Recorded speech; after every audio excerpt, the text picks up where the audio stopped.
Here's just a quick video on my 2000 Gen 1 KLR650.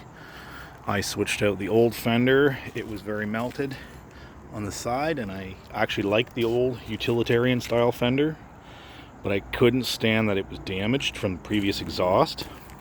And I swapped in, I think, a 2007 fender, an inner fender, and it didn't take much. I just had to relocate my signal bracket to here, because there isn't enough plastic. So here's where your rack would sandwich between the frame and the old fender, and then that signal stanchion would go there, the one I'm running. There just isn't enough plastic where it sandwiches, so I had to put the stanchion on here. But other than that, I'm just going to work on how this looks, this plate bulb.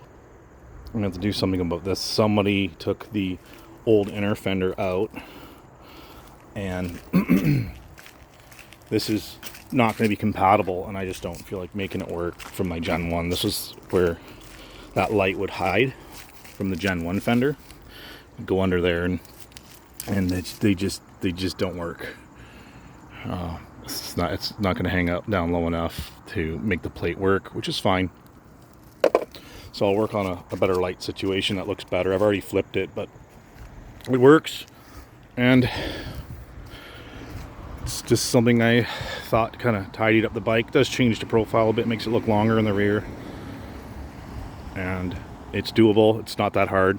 It's more or less about cutting wires and making sure your harness can hook up using bullets. And I used bullet and butt ends for the electrical to hook up the signals, the brake light, and the